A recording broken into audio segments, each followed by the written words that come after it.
एक रात दुबई के बड़े होटल के कमरे में साजिया सो रही थी। अब आधी रात को एक बूढ़ा शेख उसके कमरे में आता है और नींद की हालत में उस लड़की के साथ संबंध बनाता है। और इतना ही नहीं, वो शेख अपना फ़ोन निकालता है और वीडियो भी शूट कर लेता है। उसके बाद वहाँ से चला जाता है। इसी तरह से अगला दिन निकल आता है। अब अगले दिन रात के वक्त फिर से वो बूढ़ा शेख साजिया के कमरे में आता है और उसके साथ संबंध बनाने की कोशिश करता है, लेकिन उस रात को साजिया विरोध करती है और शेख को अपने पास आने से रोकती है। अब बूढ़ा शेख अपनी जेब से फ़ोन निकालता है और वही वीडियो दिखाता है जो कि पिछली रात उसने बनाई थी। अब उस वीडियो को देखने के बाद वो लड़की एकदम से दंग रह जाती है, उसके पैरों तले ज़मीन खिसक जाती है। वो बूढ़ा शेख कहता है, अगर तुम मेरे साथ इस तरह का काम नहीं करोगी, जो मैं चाहता हूं वो तुम नहीं करती हो, तो देखो ये वीडियो मैं सोशल मीडिया पर वायरल कर दूंगा। अब वो लड़की ना चाहते हुए भी उस बूढ़े शेख की बात को मान लेती है और मजबूरी में उस बूढ़े शेख के साथ संबंध बनाती है।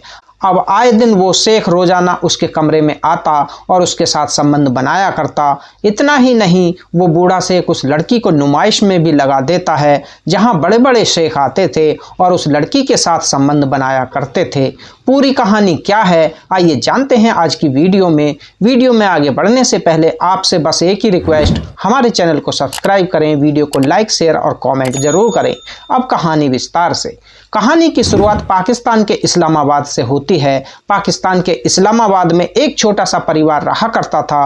परिवार के मुखिया का नाम शौकत अली होता है। शौकत अली के परिवार में उनकी बीवी के अलावा उसकी 4 बेटियां थीं और चारों बेटियां देखने में बेहद खूबसूरत थीं। शौकत अली के घर में बहुत गरीबी थी। वो बस स्टैंड पर पान की दुकान चलाया करते थे, उसी से उनके घर का गुजारा हो रहा था।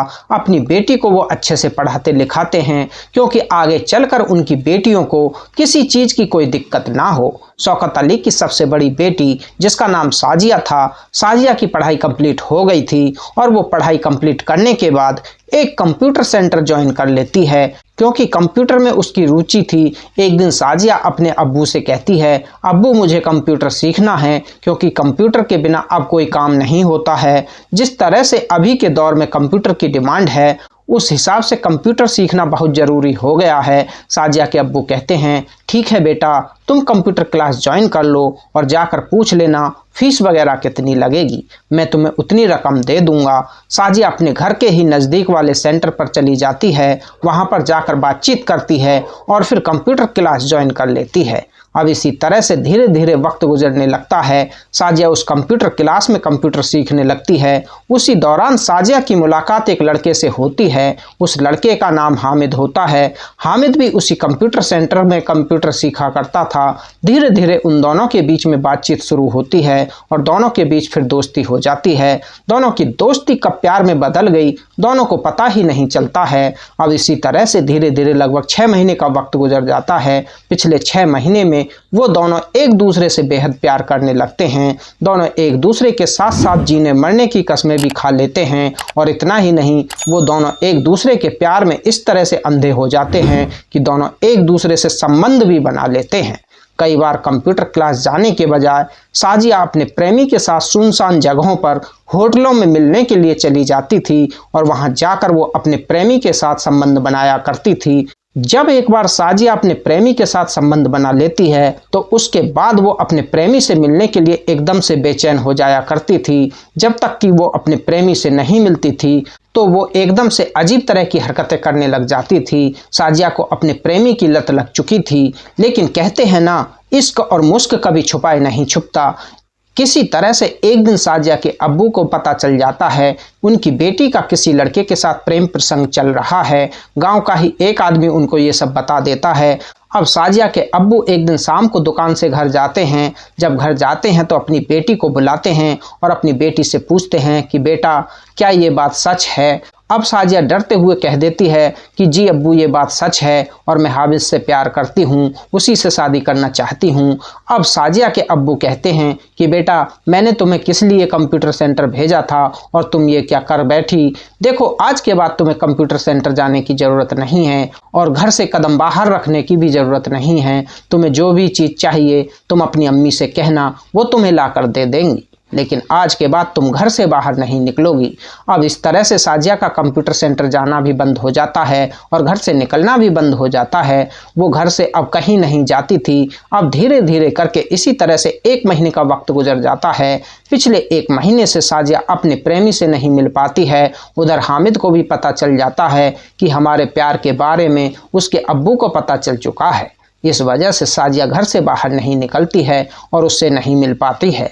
अब इसी तरह से एक दिन साजिया के अब्बू के मन में ख्याल आता है कि उनके बहुत सारे रिश्तेदार दुबई में जाकर काम कर रहे हैं और साजिया के पड़ोस की बहुत सारी लड़कियां दुबई गई हुई हैं और वहां अच्छा खासा काम कर रही हैं। अब एक दिन साजिया के अब्बू अपने एक रिश्तेदार को फ़ोन करते हैं और कहते हैं कि अगर आपके पास वहाँ कोई काम है तो मेरी बेटी के लिए भी काम ढूंढिए, मैं भी अपनी बेटी को दुबई भेजना चाहता हूं। उसके रिश्तेदार कहते हैं कि भाई साहब, अगर ऐसी बात है तो आप अपनी बेटी का सारा डॉक्यूमेंट तैयार कराइए, यहाँ लड़कियों के लिए बहुत सारा काम है, उसे अच्छा खासा काम मिल जाएगा। अब साजिया के अब्बू एक एजेंट के पास जाते हैं, वहाँ जाकर साजिया का सारा डॉक्यूमेंट सबमिट करते हैं। साजिया को भी साथ लेकर जाते हैं। लगभग 1.5 से 2 महीने के बाद साजिया का सारा डॉक्यूमेंट बनकर आ जाता है। उसके बाद साजिया के अब्बू साजिया को पाकिस्तान से सीधे दुबई भेज देते हैं। जब साजिया दुबई जाती है, वहाँ पर उसे लेने के लिए एयरपोर्ट पर पहले से ही उसका एक रिश्तेदार खड़ा हुआ था। साजिया अपने रिश्तेदार के साथ उसके घर पे जाती है। वहाँ जाने के बाद लगभग 1 हफ्ते तक साजिया अपने रिश्तेदार के साथ ही रहती है। अब 1 हफ्ते के बाद साजिया को एक बहुत बड़े होटल में ले जाया जाता है। साजिया को वहाँ के मालिक से मिलवाया जाता है। उस होटल का मालिक एक बूढ़ा शेख था। जब बूढ़ा शेख साजिया को पहली बार देखता है तो बस देखता ही रह जाता है। साजिया को ऊपर से लेकर नीचे तक वो घूरने लगता है। उसके बाद साजिया को सारा काम वगैरह समझा दिया जाता है, उसकी सैलरी भी बता दी जाती है और उसी होटल में साजिया को एक अलग कमरा भी दे दिया जाता है और उसको 3 टाइम का खाना भी दिया जाता है। साजिया को काम बहुत पसंद आता है। अपने रिश्तेदार का वो शुक्रिया अदा करती है और उसी दिन से ड्यूटी ज्वाइन कर लेती है। अब इसी तरह से धीरे धीरे लगभग 10 से 15 दिन का वक्त गुजर जाता है। अब बूढ़ा शेख उस लड़की पर बुरी नज़र रखता है। अब वो आए दिन साजिया के साथ छेड़खानी करने की कोशिश किया करता। साजिया समझ जाती है कि इस बूढ़े शेख के मन में क्या चल रहा है, लेकिन साजिया किसी तरह से अपने आप को उस बूढ़े शेख से संभाल लेती है। अब इसी तरह से अपने काम में बिजी रहती है। बड़ी ही शिद्दत के साथ वो अपना काम कर रही थी। वो अपने काम में कभी गलती नहीं करती है और ना ही काम में कोई लापरवाही करती है। अब इसी तरह से धीरे धीरे लगभग 1 महीने का वक्त गुजर जाता है। जैसे जैसे वक्त गुजरता है, साजिया को उस होटल के बारे में कुछ बड़ा राज पता चल जाता है। दरअसल आए दिन रात को उस होटल के एक कमरे में बहुत सारी खूबसूरत पाकिस्तानी लड़कियों को जमा किया जाता था और वहाँ पर शहर के बूढ़े बूढ़े शेख आते और लड़कियों की नुमाइश किया करते। उसी में उस होटल का मालिक बूढ़ा शेख भी जाया करता। अब उस शेख की नज़र साजिया पर थी और वो ये चाहता था कि साजिया को भी वो नुमाइश में लगाए, लेकिन साजिया कभी भी उस बूढ़े शेख के हाथ नहीं लगती है। अब इसी तरह से धीरे धीरे वक्त गुजरता चला जाता है। साजिया को तो इस बारे में पता चल ही गया था, लेकिन साजिया को उन सब चीज़ों से कोई मतलब नहीं था। साजिया वहाँ पर काम करती थी और उसके काम के अच्छे खासे पैसे भी उसे मिल जाया करते थे। इस वजह से साजिया वहाँ पर चुपचाप अपना काम कर रही थी। एक दिन की बात है, रात के वक्त साजिया अपना सारा काम पूरा करके अपने कमरे में चली जाती है। कमरे में जाकर ड्रेस चेंज करती है और थोड़ा रेस्ट करने लगती है। उसी दौरान शेख ने अपने एक स्टाफ के हाथ से साजिया के लिए गरम गरम खाना भिजवा देता है। उस खाने में शेख पहले से ही नींद की गोली मिला देता है। अब खाना वगैरह खाने के बाद साजिया अपने कमरे में लेट जाती है। लगभग 10 से 15 मिनट के बाद ही साजिया को गहरी नींद आ जाती है और वो नींद में सो जाती है। लगभग आधी रात को दबे पांव साजिया के कमरे में वो शेख आता है और उसके साथ बेहोशी की हालत में संबंध बनाता है। साजिया को इस बारे में कुछ पता ही नहीं चलता है। अब उसी दौरान शेख साजिया की वीडियो भी बना लेता है और चुपचाप उस कमरे से निकलकर चला आता है। अब इसी तरह से धीरे धीरे अगला दिन निकल आता है। जब अगला दिन निकलता है तो रात के वक्त फिर से वो शेख साजिया के कमरे में जाता है। साजिया खाना वगैरह खाकर लेटी हुई थी। शेख जैसे उसके कमरे में जाता है, अंदर से दरवाज़ा बंद कर लेता है और साजिया के साथ वो ज़बरदस्ती करने की कोशिश करता है। साजिया उसका विरोध करती है, शेख को अपने करीब नहीं आने देती है। अब शेख उस लड़की को धमकी देता है और अपना फ़ोन निकालता है और वही वीडियो दिखा देता है जो पिछली रात उसने बनाई थी। अब उस वीडियो को देखने के बाद साजिया बुरी तरह से डर जाती है। अब उसके बाद शेख साजिया को धमकी देता है और कहता है कि मैं जैसा चाहता हूं, अगर तुम वैसा नहीं करती हो तो इस वीडियो को मैं सोशल मीडिया पर अपलोड कर दूंगा और पूरी दुनिया में तुम्हें बदनाम कर दूंगा। जब साजिया को इस तरह का ब्लैकमेल किया जाता है तो ना चाहते हुए भी वो शेख की बात को मान लेती है और उसके साथ संबंध बनाने के लिए तैयार हो जाती है। अब आए दिन शेख सानिया की मर्जी से उसके साथ संबंध बनाया करता था, खूब रातें रंगीन किया करता था। इतना ही नहीं, अब कुछ वक्त गुजरने के बाद शेख साजिया से कहता है कि देखो साजिया, तुम्हें तो पता है कि हमारे होटल में रात को क्या होता है। पाकिस्तानी जितनी भी लड़कियां हैं सब बड़े बड़े शेखों की नुमाइश करती हैं, तुम्हें भी अब यही करना है। अब साजिया को शेख छोटे छोटे कपड़े लाकर दे देते हैं और उस कमरे में भेज देते हैं जहां रात को जिस कमरे में लड़कियों की नुमाइश होती थी। अब वहां जाकर साजिया भी उन लड़कियों में शामिल हो जाती है और बड़े बड़े शेखों के साथ नुमाइश करने लगती है। उस दौरान ना जाने कितने लोग साजिया के साथ ज़बरदस्ती करते हैं, उसके साथ संबंध बनाते हैं। अब इन सब चीज़ों से साजिया एकदम परेशान हो जाती है। उसे समझ में नहीं आ रहा था कि इन शेखों के चंगुल से बाहर कैसे निकलेगी। इसी तरह से लगभग 8 महीने का वक्त गुजर जाता है और पिछले 8 महीने से साजिया के साथ लगातार इसी तरह का काम हो रहा था। अब इन सब चीज़ों से एकदम वो थक गई थी। एक दिन सुबह सुबह के वक्त जब साजिया की आंखें खुलती हैं तो उस दिन मन बना लेती है कि वो पुलिस के पास जाएगी और सारी कंप्लेन करेगी। उस दिन साजिया तैयार होती है और सीधे होटल से बाहर निकलती है।